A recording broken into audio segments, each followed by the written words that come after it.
Se faire tailler la barbe, s'offrir un bouquet de fleurs, s'acheter un sécateur pour le jardin ou aller chez son physio. Des gestes simples qui nous étaient interdits depuis la mi-mars et qui sont désormais de nouveau possibles. Le consommateur frustré par des semaines de confinement retrouve donc un peu le sourire. Qu'en est-il des commerçants? Voici l'exemple d'un barbier, d'un horticulteur et d'une esthéticienne. On les avait filmés en pleine période de fermeture, on les retrouve aujourd'hui pleins d'espoir, mais aussi de doutes et d'inquiétudes. C'est un reportage très collectif, signé Linda Bourget, Régis Migy, Marco Delamula, Michael Dirani, Lison Méric et François Egère. Ce n'est pas encore le grand jour, mais Valon s'en rapproche à grands pas. Voilà plus d'un mois que son salon à Yverdon est fermé. Dans moins de 72 heures, il pourra enfin rouvrir. Je pense que pour beaucoup de monde, ça a été un petit peu compliqué au départ parce qu'on ne sait pas en fait ce qui va se passer. Après, je pense qu'on peut faire confiance à la Suisse, donc il n'y avait pas non plus forcément panique, mais pour un patron, par exemple, c'était très difficile parce que tu n'en sais rien en réalité. Pour rouvrir en respectant les directives, ce coiffeur d'origine kosovare doit se procurer tout un matériel de protection dans un délai très court. Pas tout simple, il a donc fait marcher la débrouille. Alors nous, pour qu'on puisse travailler, il a fallu que je prenne des masques à visière, qu'une personne de la région que j'ai contactée sur Facebook qui s'est proposé de les offrir. Donc j'ai trouvé ça génial. En réalité, j'ai eu beaucoup d'aide de la population. Autrement, il y a les masques. Donc les masques, c'est mes parents qui avaient fait une petite réserve parce que ils ont déjà vécu une guerre, donc du coup, ils étaient préparés assez à l'avance. J'ai été surpris d'ailleurs, je ne pensais pas qu'ils avaient ça à la maison. Au niveau des peignoirs pour les clients, on est censé avoir des peignoirs jetables. Alors pour ma part, j'ai pas encore réussi à en avoir. Donc j'ai pas réussi à en avoir parce qu'il y a des délais qui sont trop longs. Par contre, ce que j'ai prévu de faire, c'est prendre des sacs poubelles de 110 litres et puis couper un bout pour pouvoir juste enfiler sur la tête. On va taguer notre logo dessus pour rigoler un petit peu et puis go avec les sacs poubelles. Est-ce que financièrement, ça va valoir le coup d'ouvrir la semaine prochaine? À mon avis, pas du tout. Après, je ne peux pas le dire parce que peut-être qu'on va être bondé de monde puis que ça va cartonner, mais déjà que les coupes d'aujourd'hui sont beaucoup plus compliquées qu'à l'époque, je trouve qu'elles prennent déjà beaucoup de temps. Donc si en plus il faut compter le temps que le client mette les gants, le temps que le client mette le masque, je pense qu'on va faire beaucoup moins de chiffre d'affaires que d'habitude, alors qu'on est censé en devoir faire plus vu qu'on a pris des crédits qu'on doit rembourser, bien évidemment. Ce qui fait la force de mon salon, justement, c'est l'ambiance. C'est pratiquement, c'est vraiment la base de tout. Donc, entre les masques, les gants, et puis nous habillés comme quelqu'un qui part à l'armée ou j'en sais rien, je sais pas. Ça va être bizarre. Après, je pense qu'il faudra qu'on en rigole. Il faut qu'on rigole de ça, il faut qu'on déconne, mais toujours en respectant les règles, quoi. Fin mars, Quentin Weidely, lui, ne rigolait pas. Les marchés de denrées périssables étaient interdits par la Confédération. Il était alors en pleine récolte de tulipes. Ses ventes se sont arrêtées net. C'est très joli, malheureusement. Ça, c'est toutes les tulipes qu'on aurait dû récolter et puis qu'on a simplement regardé fleurir au moment où on nous a coupé les marchés. Un mois plus tard, on retrouve le fleuriste, toujours en pleine action. Moi, quand on me demande si ça paye la fleur, je leur réponds que mes tracteurs, ils sont tous des années 80. C'est pas comme la vigne où tu as une récolte. Tu as 6 mois de production, mais tu as quand même 12 mois de travail. Et à l'époque, tu pouvais vivre de 6 mois de production, faire tes salaires en hiver. Maintenant, les prix, ils ont baissé, donc tu es obligé de bosser à bloc. Vraiment à bloc. Sur avril, mai, juin, septembre, octobre. Et avril, mai, juin cette année. Après les tulipes, ce sont les pivoines qui en ce moment ont toute l'attention de Quentin. Depuis le début du confinement, l'horticulteur a poursuivi ses cultures en ne changeant rien à sa philosophie de travail. Alors là, j'ai bourgeonne. C'est une action qui permet de supprimer en fait tous les petits bourgeons qui font concurrence à la tête principale, de façon à avoir vraiment une grosse fleur et pas un petit bouquet de pivoine. C'est du travail à l'ancienne, mais ça permet vraiment de grossir le bouton central et d'obtenir une grosse qualité. Tiens Julie, encore une commande. C'est pour quand? C'est assez urgent, il faudrait qu'on livre encore cet après-midi. Je peux les appeler alors c'est rapide. Ouais, merci. Avec la vente par correspondance, l'organisation de cette petite entreprise de 7 personnes a été chamboulée. Même si la livraison à domicile lui permet de survivre, Quentin mettait beaucoup d'espoir dans la réouverture quotidienne des marchés. C'est sur ces marchés qu'il écoule le gros de sa production.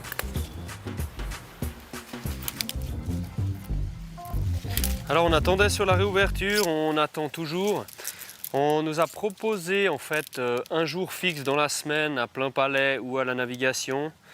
Et avec l'équipe, on est parti du principe que nous séparer en deux, avec toutes les commandes qu'on a à faire à l'établissement, pour reprendre un jour par semaine les marchés, c'était peut-être plus de travail que de bénéfices à en tirer. Alors on a pris position de ne pas recommencer les marchés tant qu'il n'y aurait pas un vrai retour à la normale.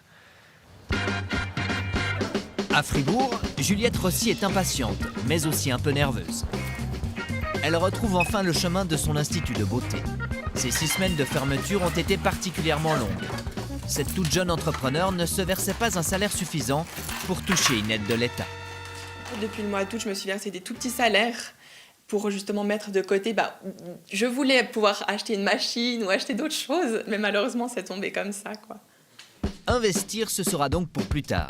Sa préoccupation du moment est de travailler en respectant les mesures d'hygiène. Porter un masque, nettoyer et désinfecter minutieusement son espace entre chaque cliente. Après, j'ai fait attention aussi de ne pas prendre énormément de clientes par jour. J'en prends environ 4-5 pour avoir bien le temps entre les clientes de désinfecter les poignets, aérer, bien désinfecter.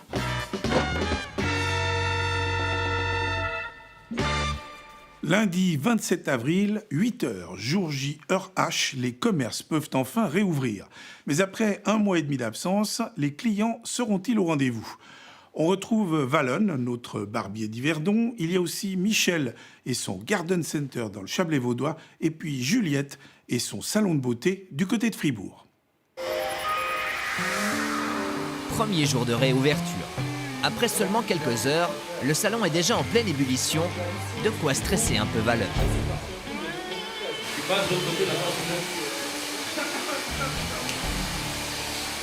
Le téléphone ne cesse de sonner, mais l'agenda de la semaine est déjà plein. Ouais, alors là, cette semaine, je suis au complet cette semaine. Par contre, j'ai que à partir de mardi. Je peux te noter mardi, puis là, on est combien 1, 2. Je peux te noter mardi si au cas où quelqu'un se libère dans la semaine. Monsieur, c'était important, c'était urgent de venir chez le coiffeur? Non, c'était pas urgent à la minute, mais si on peut aider à relancer aussi un peu ces commerces-là, ça peut aider. Ouais.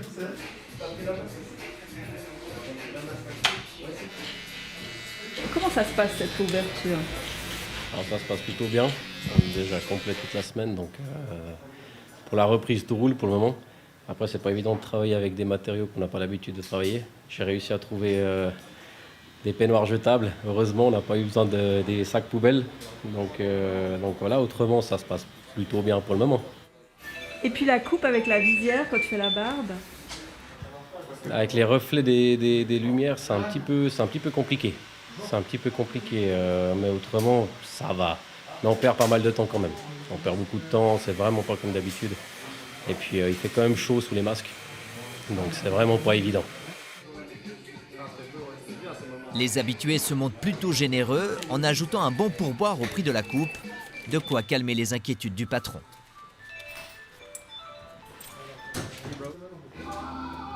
Depuis le début du confinement, il y a des matins plus heureux que d'autres. À Neuville, dans ce Garden Center, cette journée s'annonce comme une bénédiction. Ah ouais, c'est vraiment le cadeau ce matin, c'est vraiment le cadeau. C'est fantastique. Et puis surtout de voir, alors on a le soleil, on a de la chance, même le bon Dieu est avec nous, malgré tout. Et de voir que les clients ont envie de venir, ça rassure. On est loin de la déprime d'il y a quelques semaines, lorsque ce Garden Center a dû fermer ses portes du jour au lendemain. Ici, souvenez-vous, malgré le choc, l'entreprise avait fait le pari de continuer à cultiver. On a 10 000 m² de serre où on produit justement les géraniums qu'on aimerait bien vendre au mois de mai pour nos clients. Eh bien ça, c'est les plantes qu'on avait produites, enfin qu'on était en train de cultiver il y a 1 mois et demi.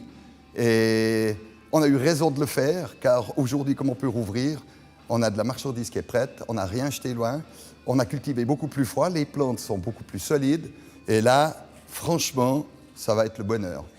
Je pense que c'est l'année où on a les plus beaux géraniums de l'entreprise. Ça fait 65 ans qu'on fait du géranium, et là, elles sont parfaites. Pour accueillir ses clients ce matin, le centre a dû se plier aux mesures de l'Office fédéral de la santé publique. Nous avons prévu des plexiglas pour que les filles qui sont à la caisse soient protégées.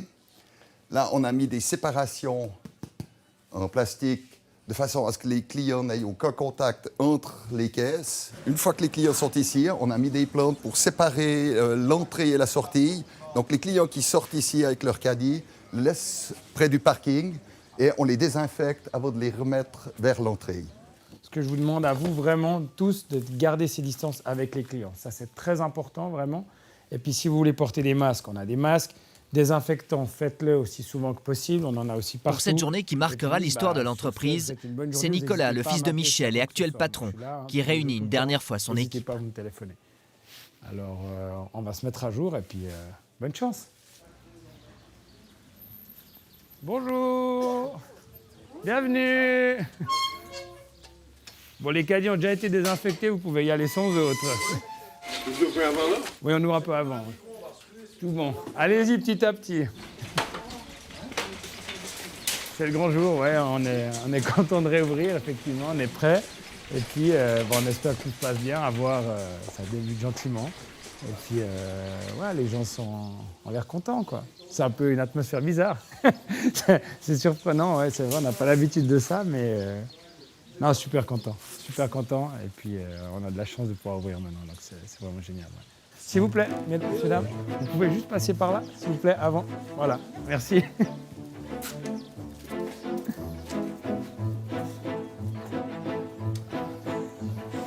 Durant le confinement, l'entreprise a réussi à conserver sa 50aine d'employés. Elle a même décidé d'engager du personnel pour rouvrir dans les meilleures conditions. Alors, on a augmenté de 15% l'effectif par rapport à un effectif habituel, justement pour toutes ces petites choses qui en faire à plus, désinfecter l'entrée, les caddies, renseigner, parce qu'il y aura quand même des renseignements à faire. Et on veut quand même donner un service qui est de qualité, on veut quand même pouvoir bien s'occuper des gens qui viennent ici. Donc c'était important et moi je préfère avoir un peu plus de monde, mais au moins on a fait tout pour que ça fonctionne bien. Oui, juste derrière vous là-bas, la troisième table à la fin. Ah, je l'avais pas vu. Pour les clients aussi, la réouverture du Garden Center est un soulagement. J'habite ce village, alors je me suis dit je vais être la première ici. Ouais, quand ils ouvrent, je vais être là, parce que le temps que j'attends pour pouvoir planter des fleurs chez moi. On profite, on a un moment qu'on attend d'avoir des fleurs. Hein. On a dit on se lève de bonne heure pour venir assez vite ici, pour être dans les premiers. Ah, les fleurs, il nous les faut. Indiscutable. C'est un équilibre pour nous. Bonjour. Bonjour. Alors, dites-moi tout, il y a. Alors, nous avons déjà 2 sacs de ça. Alors, 2 terreaux à 7,50. Voilà. Ça va être une Ensuite, délivrance pour le téléphone, mais après, le bout du doigt va avoir mal. Parce que alors, c'est commencé sur les chapeaux de roue. Hein.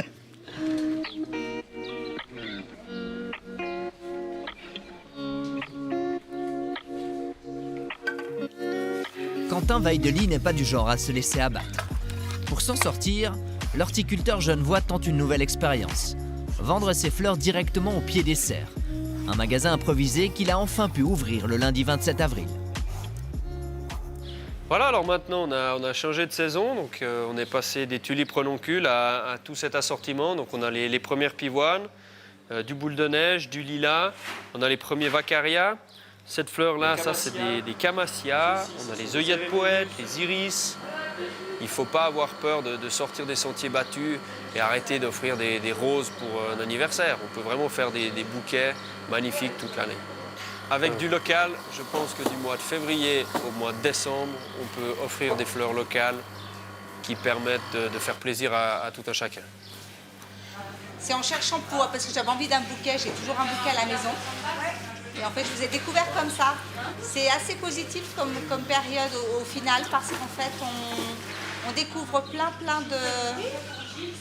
d'acteurs locaux. Et en fait, ça, c'est vraiment chouette, quoi. Le premier jour de vente de ce petit magasin improvisé est un succès. Mais cet horticulteur sait que ce ne sera pas suffisant pour sauver son entreprise. Merci, bonne fin de journée, au revoir. Quentin Weideli n'attend aujourd'hui qu'une seule chose. 57, 60, 100 et 200. L'ouverture complète Merci à vous. et quotidienne des marchés.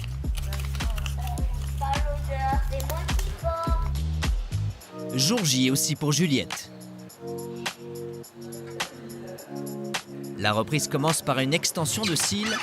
Salut Mersada, ça va? Sa première cliente reçoit d'entrée Oui, de nouvelles merci. instructions. Je te laisse juste poser ta veste à l'extérieur. Tu peux poser sur la chaise bleue. Et puis tu peux te laver les mains et il y a le désinfectant juste à côté aux toilettes. Je vais mettre aussi un masque. Par contre, je ne mets pas de gants parce que c'est compliqué de travailler avec les pinces. Même avec un masque, Juliette a choisi la précaution. Il n'y aura pas de bavardage pour éviter les postillons. Je me dis, moins on parle, mieux c'est. Un silence plutôt inhabituel dans un institut de beauté. Vous avez appelé quand pour pouvoir avoir le rendez-vous? Dès qu'il y a eu la conférence du Conseil fédéral et quand j'ai entendu que le 27 c'est ouvert, et puis je lui ai envoyé tout de suite un message à elle. Et vous n'étiez pas inquiète de vous dire que vous alliez être en contact aussi étroit? Non. Ça va, ça pique pas trop? Non, c'est bon. T'as besoin d'un Kleenex? Non, je crois pas. Ça change. Merci beaucoup. Merci. Ça va, madame? Vous vous sentez comment après ce... Très bien, je suis vraiment contente. Enfin, de nouveau. Enfin, ouais. Ça vous avait manqué? Ouais, honnêtement, ouais. Enfin, on va reprendre la vie normale, peut-être gentiment. Hop. Alors oui, tu devais payer encore aussi les produits, hein. Juste regarder. Merci beaucoup.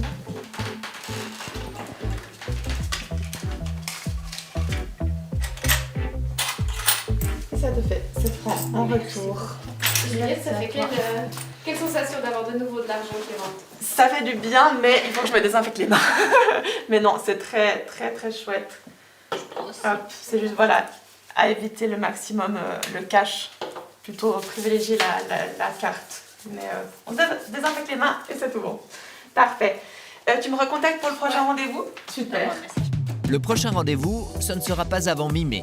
L'agenda de Juliette est déjà plein jusque-là, de quoi lui redonner le sourire et des revenus plus que bienvenus. Un soulagement qui n'est pas partagé par tous les commerçants.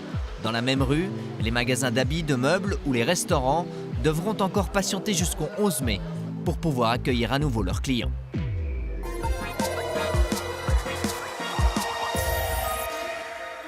Sébastien Eschbach, bonjour. Bonjour. Vous êtes la 4e génération de propriétaires des magasins Eschbach. Tous les Suisses vous connaissent. Vous avez 14 magasins à travers le pays, plus de 250 000 clients. Évidemment, vous êtes dans un secteur qui était déjà un peu compliqué, hein. On prévoyait 4,5% de moins de chiffre d'affaires en 2019. Pour 2020, on prévoyait 5% de moins sans le Covid. Alors avec le Covid, on en est à combien aujourd'hui? C'est difficile d'estimer la reprise, mais sans prendre en compte cette reprise, on en sera en tout cas à moins 15, voire à moins 20%. On verra dès le mois de mai, dès le 11 mai, on s'en réjouit de savoir si les clients nous redécouvrent, viennent voir nos nouvelles collections. Et puis enfin, avec la fin de l'année qui sera évidemment cruciale pour réduire un peu ce déficit. Sébastien Eschbach, vous êtes à l'origine avec d'autres d'une pétition que vous avez envoyée au Conseil fédéral en demandant de l'aide. Pour vous aider à payer les loyers, une aide directe pour vos commerces. Vous avez eu l'impression d'être un peu abandonné pendant ce confinement? On a un secteur un peu différent peut-être d'autres secteurs, sans dire que ce secteur-là est plus important ou moins important, mais c'est un secteur qui déjà engage énormément de monde. On a plus de 19 000 employés dans le commerce de détail à Genève. Et puis finalement, la seule aide qu'on reçoit aujourd'hui sur nos structures de frais, c'est environ 20%. Le frais personnel représente aujourd'hui pour un commerçant 20% des frais. Donc, ce que vous me dites, c'est que vous touchez vos employés peuvent toucher le chômage partiel, Mais ça ne représente que 20% de vos charges. Exactement. Et les 80% restants, c'est quoi alors? C'est de la marchandise, principalement, en tout cas 50%. Et puis ce sont des loyers, ce sont des frais éventuellement de marketing, de nettoyage, d'autres frais qui sont liés à l'exploitation d'un commerce. Et ces frais-là, finalement, doivent être payés aujourd'hui et on ne reçoit pas d'aide pour cela. Vous avez l'impression que vous n'êtes pas assez aidé, pour parler clairement? Très clairement, et je suis le dernier à vouloir demander de l'aide lorsque je n'en ai pas besoin et à vouloir m'en sortir par mes propres moyens, mais force est de constater que les commerçants ne s'en sortiront pas. Vous l'avez dit, 5% de baisse prévue pour le secteur de la mode dans le commerce, on sera à 20% et on devra prendre des emprunts pour pouvoir les rembourser. Comment? Et ça, c'est la véritable question. On préfère repartir d'une situation qui est beaucoup plus propre, avec une véritable aide, parlons de subvention si vous le voulez bien, c'est un peu un mot tabou en Suisse, pour pouvoir repartir beaucoup plus fort immédiatement. Vous proposez au Conseil fédéral et au canton une solution pour vous aider à payer les loyers. Vous dites, bon, alors nous, on paye un tiers, le bailleur paye un tiers et l'État paye le dernier tiers. Quelle réponse vous avez obtenue? Alors pour l'instant, on a eu des réponses de la part du canton de Genève qui est à la pointe sur ce sujet-là. Le canton de Genève a accepté de prendre en compte certains loyers, mais jusqu'à un seuil de 7 500 francs, ce qui exclut de fait, tout Vous, c'est un peu plus, je pense. Alors nous, c'est plus, effectivement, mais c'est plus pour des entreprises qui ont 180 années d'existence, comme Brachard à Genève. C'est probablement plus pour une société qui fête ses 100 ans d'années d'existence, comme Fleuriot cette année à Genève aussi. Et puis c'est plus pour des entreprises qui ont 75 ans d'activité à Genève, comme Buzzano. Et ces entreprises-là, donc, elles ne sont pas aidées au niveau des loyers? Elles ne sont pas aidées. Ce sont des entreprises qui payent des taxes professionnelles, qui payent des loyers, qui soutiennent des manifestations culturelles et sportives à Genève depuis plus de 70 ans et qui ne sont évidemment pas du tout aidées en ce moment, à part, il faut préciser, le chômage partiel. Le 11 mai, Sébastien Echbart, tous les commerces, tous les restaurants vont réouvrir, le vôtre aussi, les vôtres. Quelle est votre plus grande crainte? Ma crainte à moyen terme, c'est évidemment qu'il y ait une deuxième vague et que nous devions refermer à nouveau. Donc, si dans 5 semaines ou 6 semaines, on vous dit de nouveau il faut refermer pendant 1 mois, qu'est-ce qui se passe? Vous êtes mort? L'entreprise, elle s'en sort pas? Très difficile à dire, ça dépendra déjà de la reprise et du temps de la fermeture, mais c'est sûr que les réserves que nous avions au début de l'année seront totalement épuisées.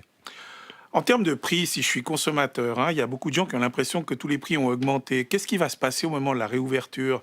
Est-ce que les prix de vos produits, par exemple, vont augmenter? Non, alors en caca, ils ne vont pas augmenter. Vous êtes sûr? Vous pouvez vous engager là-dessus? Je m'engage, alors absolument, la main sur le cœur s'il le faut. Ils n'augmenteront pas, mais ils ne baisseront pas non plus. Quelle est votre crainte d'un point de vue commercial? Ma crainte, c'est que tous les commerces, particulièrement les gros, partent dans une guerre commerciale qui mettrait à mal finalement tout ce travail de reconquête par les petits commerçants locaux et indépendants de leur clientèle. En fait, qu'est-ce qui se passe si tout d'un coup, les grandes marques, les grands magasins se lancent dans une guerre des soldes parce qu'ils ont trop de matériel, il faut qu'ils se débarrassent de leur stock? Pour les petits, ça risque d'être vraiment extrêmement difficile. Les petits ne pourront probablement pas suivre cette guerre commerciale. Ils sont déjà en difficulté, ils ont déjà eu des magasins complètement vides pendant 2 mois, donc imaginez-les affronter sans le pouvoir cette guerre commerciale, ça sera extrêmement dur. Essayons d'être très concrets. Le 11 mai, si je débarque dans votre magasin, que j'ai envie d'essayer, je sais pas, une dizaine de paires avant d'acheter, qu'est-ce qui va se passer? Je pourrais toujours essayer des chaussures, on va me suivre, désinfecter derrière moi, enfin, comment ça va se passer? Bon, alors, tout d'abord, le virus se transmet apparemment assez mal par les pieds. Donc la première chose que nous faisons à l'entrée du magasin, c'est de mettre du gel hydroalcoolique. Et nous demandons assez fermement peut-être à nos clients de se désinfecter les mains. Donc on peut considérer que les clients qui sont rentrés chez nous, finalement, sont relativement bien désinfectés, voire tout à fait. On pourra essayer des chaussures? Bien sûr qu'on pourra essayer les chaussures. Plusieurs paires comme ça? Plusieurs paires. Bien sûr qu'on sera là avec nos équipes de vente, qui seront, si elles ne peuvent pas respecter les distances avec nos clients, masquées. Nous serons là pour également désinfecter les produits et nous serons là pour les remettre en place et pour suivre un peu, finalement, tout ce processus de vente. Dernière question, Sébastien Echbart. En admettant qu'il n'y ait pas de deuxième vague, donc que ça reparte le 11 mai, comme prévu, vous estimez qu'il vous faudra combien de temps pour revenir à la situation où vous étiez avant la crise du coronavirus? Sans aide, et je ne pense pas que nous aurons des aides, nous ne reviendrons pas à la situation d'avant. Nous aurons creusé de l'endettement dans tous nos commerces. Donc finalement, pour revenir à un état de vente, si c'est la question comme auparavant, je pense qu'il faudra en tout cas attendre la fin de l'année pour voir où nous en sommes. J'espère avoir une excellente surprise. J'aime croire au miracle et j'espère que d'ici la fin de l'année, les clients seront à nouveau dans les magasins pour faire des achats dans des commerces locaux comme le nôtre. Très bien, ce sera le mot de la fin. Sébastien Eschbach, en tout cas, merci d'être venu ici pour ces explications. Je vous souhaite une très bonne fin de journée. Merci beaucoup, à vous aussi, bonne journée.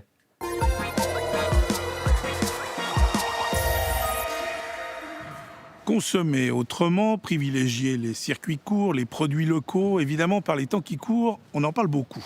En 2017, à bon entendeur s'était intéressé à une initiative étonnante venue des Pays-Bas. Pour combattre la malbouffe et rapprocher les paysans des consommateurs, on a créé là-bas une ferme autosuffisante financée par plus de 130 familles venues des villes. Des familles qui ne cultivent pas elles-mêmes, mais qui suivent toutes les cultures et qui viennent se servir. Regardez.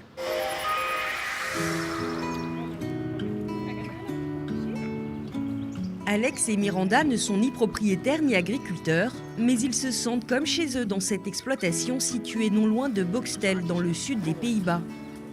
Plusieurs fois par semaine, ils se promènent dans les allées de la ferme avec leurs enfants et rendent visite aux poulets, aux bœufs ou encore aux potagers qui les nourrissent. Avec le retour des beaux jours, l'impatience grandit. Ça, ce sont des laitues, il me semble. Il a fait froid et sec ces derniers temps, donc la récolte est un peu retardée. Mais la météo s'améliore, les températures augmentent, donc là, ça pousse rapidement.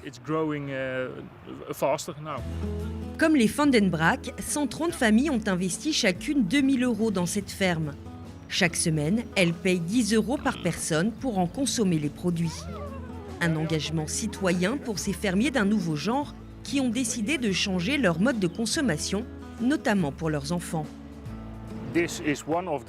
L'une des raisons qui nous a poussés à participer à cette initiative, c'est de permettre à nos enfants de voir que la viande que nous consommons, ce sont des cochons qui vivent ici et qui vont devoir mourir pour que nous puissions les manger. Aux Pays-Bas, on les appelle les Herenboeren, les fermiers seigneurs. L'appellation qui évoque les fermiers néerlandais du 19e siècle a été choisie par Gert van der Veer. C'est lui qui a mis au point ce concept d'exploitation agricole unique en son genre. Alex s'est chargé de regrouper le plus de familles possible. En quelques années, sans crédit ni subvention, la coopérative a créé un petit coin de paradis. Nous sommes allés présenter notre histoire sur un marché avec un petit bout de papier et nous avons invité le plus de gens possible à un meeting pour leur présenter notre projet et notre rêve. À ce moment-là, nous avons réuni les premiers membres, une cinquantaine de personnes en tout. La mission de Gert, renouer le lien entre le producteur et les consommateurs. Sur les 20 hectares de la ferme, la coopérative suit à la lettre les exigences du développement durable et de l'agriculture biologique. Les animaux sont livrés à eux-mêmes et gambadent été comme hiver dans de grands espaces. Les cochons ne sont ni castrés ni amputés de leur queue, comme dans les grandes exploitations. Pour éviter toute surproduction, on ne produit que pour les besoins des familles, ni plus ni moins. Rien ne doit être gaspillé. Ils ont le contrôle absolu sur ce qu'il se passe ici. Une fois par an, tous les membres de la coopérative se réunissent pour fixer le programme de l'année. Ce que nous allons produire, combien nous allons produire et ce que l'agriculteur doit faire. L'agriculteur de la ferme est le seul salarié de la coopérative. Il suit à la lettre les directives fixées par les familles. Ce jour-là, la vie revient au poulailler après des semaines de quarantaine pour cause de grippe aviaire.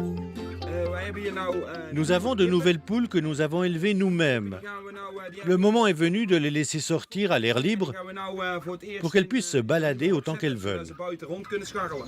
Pour cet agriculteur qui a travaillé dans des exploitations traditionnelles, c'est une toute nouvelle expérience. Je dis souvent qu'ici, nous pratiquons le même type d'agriculture que par le passé. Les surfaces d'exploitation sont plus petites et variées, c'est comme avant, sauf que nous appliquons bien sûr des méthodes d'agriculture modernes sur un modèle ancien. Dans cette région où les exploitations géantes et l'agriculture intensive dominent le paysage depuis la fin de la Seconde Guerre mondiale, le concept détonne. Pour le mettre en œuvre, Geert van der Veer a obtenu un statut spécial délivré par les autorités, un Green Deal ou contrat vert qui lui permet d'expérimenter au nom de l'innovation et de contourner de nombreuses obligations légales. Ainsi, l'exploitation se trouve en zone naturelle protégée. Vous voyez, notre ferme se trouve ici, dans cet angle. Ce sont nos 20 hectares. Peter van de Weil, le maire adjoint de la mairie de Boxtel, a tout fait pour soutenir ce projet. Dès le départ, les perspectives offertes par ce projet nous ont emballés.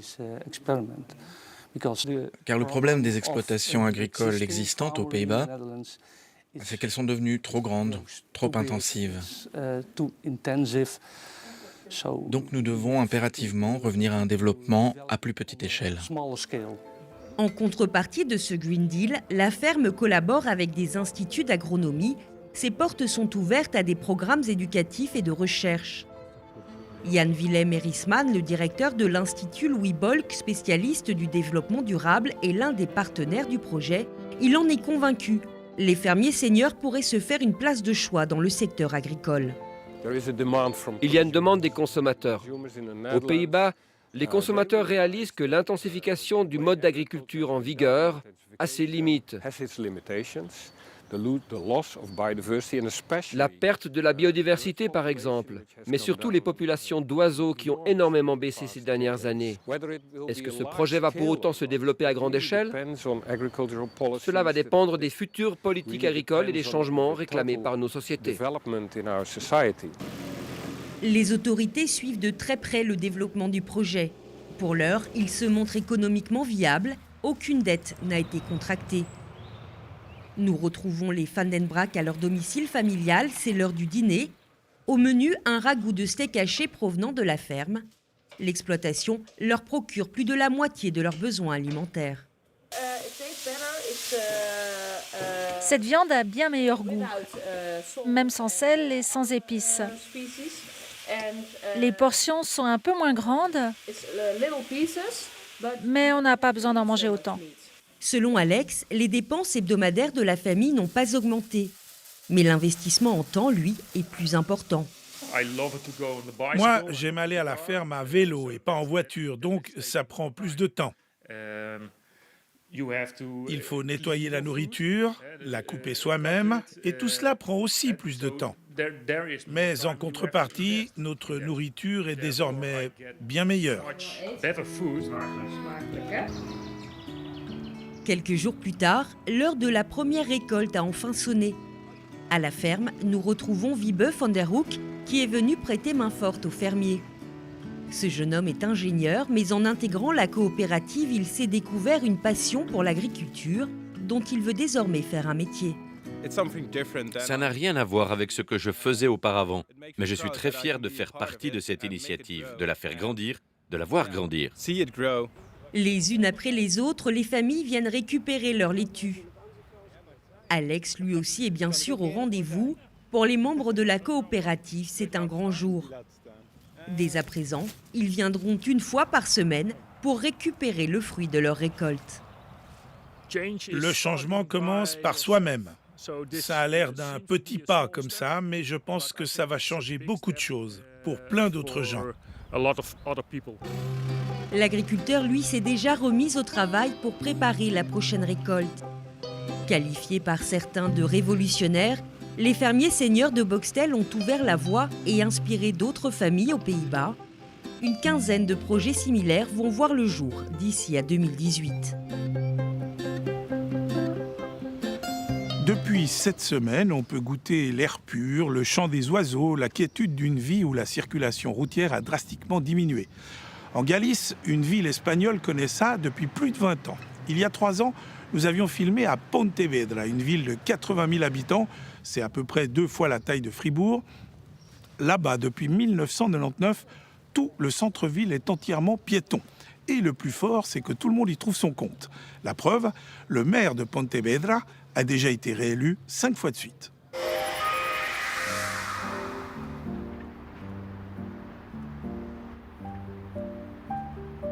C'est une ville où le stress semble avoir disparu. 8 heures du matin, la famille Castiñaras prend tranquillement son petit déjeuner. Carlos et sa fille ont même le temps de discuter. Alors, tu as un examen de physique ce matin? C'est sur l'énergie. Quel genre d'énergie? Oui. L'électricité, les éoliennes, tous les types d'énergie. On va au travail et à l'école à pied, alors il n'y a pas d'embouteillage. Il y a 4 ans, cette famille a quitté la campagne pour emménager dans le centre de Pontevedra. Carlos a vendu sa voiture et changé de vie.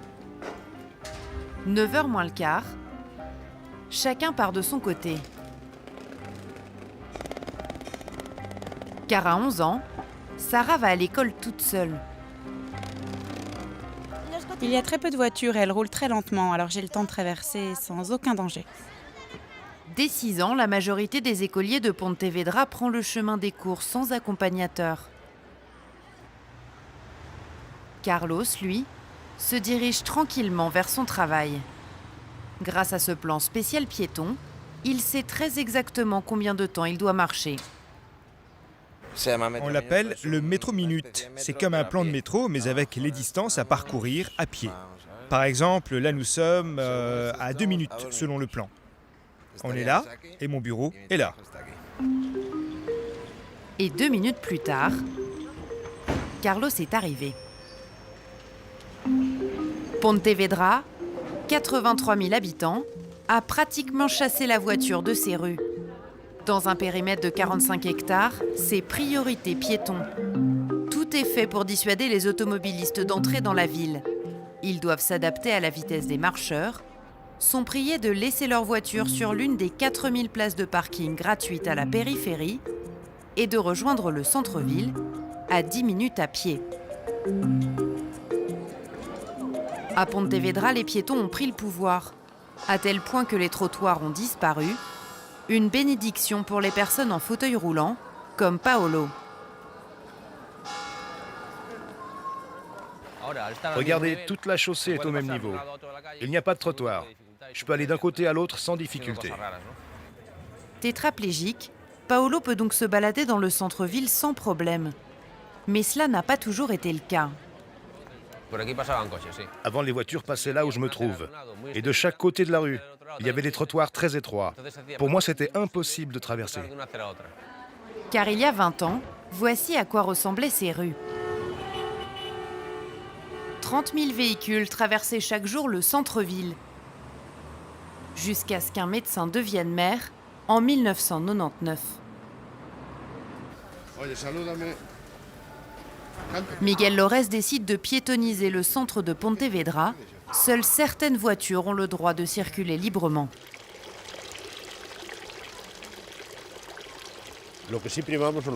L'idée, c'est que seuls ceux qui en ont vraiment besoin traversent la ville.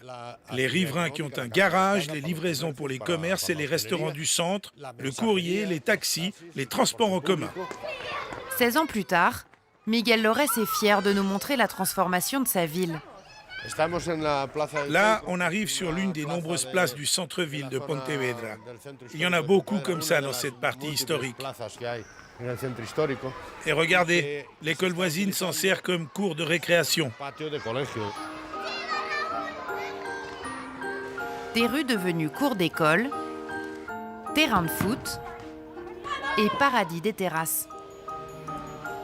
Angel Soreille commence son service. Grâce à la piétonisation, ce restaurateur a pu installer une terrasse et gagner une vingtaine de couverts supplémentaires. Tu te souviens avant? On n'aurait jamais pu être là, toi assis à cette table. Oui, ici il y avait des ambulances et là des voitures garées un peu partout. Moi, j'ai pu augmenter mon chiffre d'affaires de plus ou moins 30%. Le commerce va beaucoup mieux. Maintenant, grâce à la piétonisation, les gens restent plus longtemps dehors, fréquentent plus les cafés et grâce aux bouches à oreille, on attire non seulement les gens de Pontevedra, mais aussi d'autres villes de Galice qui savent qu'ici, on peut se promener sans problème. À présent qu'il pleuve ou qu'il vente, Pontevedra marche. Après sa journée de travail, c'est encore à pied que Carlos part faire ses courses. Car il n'a que 100 mètres à parcourir. À Pontevedra, il n'y a pas de grands centres commerciaux en périphérie. La mairie a bloqué leur implantation pour favoriser le petit commerce. Pour nous, ça a tout changé. Les gens passent devant le magasin, ils rentrent plus facilement, surtout les touristes. Ils achètent aussi plus facilement. En plus, à certaines heures, les clients ont le droit de venir chercher leurs courses avec la voiture. Bref, pour nous, c'est beaucoup mieux maintenant. Je me sens plus détendu aujourd'hui quand je fais mes courses. Je parle avec les gens, prends le temps de regarder les produits, je pose des questions. Par exemple, j'adore la cuisine et savoir d'où vient ce que je mange. On communique plus, quoi. Ces courses lui coûtent un peu plus cher, mais l'abandon de la voiture a permis à Carlos de faire des économies conséquentes. J'ai gagné à peu près 500 à 600 euros par mois. Même en acceptant un salaire moindre, c'est plus rentable de venir vivre ici. C'est mon avis. Mais ce petit paradis piéton peut vite devenir un cauchemar pour automobilistes. Cette voiture est la plus redoutée de Pontevedra. Sa caméra ne laisse rien passer. Sur ces places, le stationnement ne peut excéder 15 minutes. Regardez, la caméra est capable de lire les plaques d'immatriculation. Elle va filmer celle-ci. 57-54. Le long du parcours, la voiture fait forte impression. Ralentis. Arrête-toi. Elle vient de nous voir. Regarde, elle part tout de suite. C'est très dissuasif. Et gare aux fraudeurs, l'amende est du genre salé. C'est 100 euros. Efficacité garantie, en 17 ans, la circulation a diminué de plus de 80%. Dans la salle de contrôle du trafic de la police municipale, voici à quoi ressemble le périphérique aux heures de pointe. Plus d'embouteillages et pratiquement plus d'accidents. Entre 2007 et 2016, en presque 10 ans, on a eu 3 morts dans notre ville. C'était les 3 premières années. Mais depuis 7 ans, nous n'avons eu aucun accident mortel à Pontevedra.